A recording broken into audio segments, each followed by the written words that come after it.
uma coisa engraçada que eu pude perceber ao longo dos anos, a época em que eu era uma porcaria de professor e a época que eu comecei realmente a me tornar um professor, né? Quer dizer, por exemplo, eu comecei dando aula no IME de cálculo.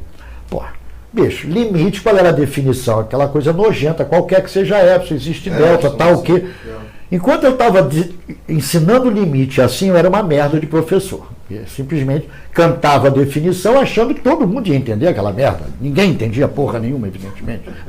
Então, quando eu comecei a perceber que eu estava dando aula para mim, aí eu comecei a minha carreira como professor. Peraí.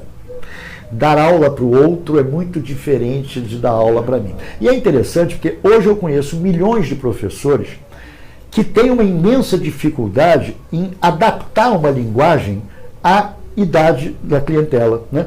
Porque é como se o professor, eu me lembro quando era garoto, a gente tem que mostrar que sabe. Porra nenhuma, não tem que mostrar que sabe. De repente o professor bom é aquele que reprova a turma toda. Exatamente. Pois é.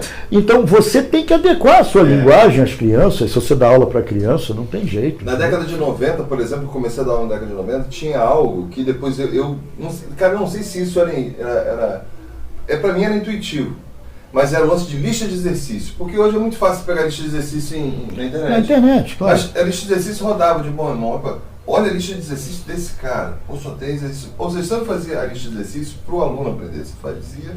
Na época de curso que eu tô falando, né? Lógico, sem dúvida. O cara veio e fala, pô, essa lista do cara tá difícil. E, pô, olha que interessante. Esse cara que é o bom, né? Cara, é uma vaidade desnecessária. Eu acho que eu comecei realmente a ser professor quando eu saquei esse lance, né?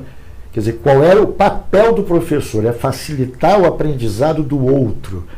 Então, isso tem o seu tempo, né? Eu diria a você o seguinte, eu comecei a me tornar um razoável professor com uns 35 anos de idade.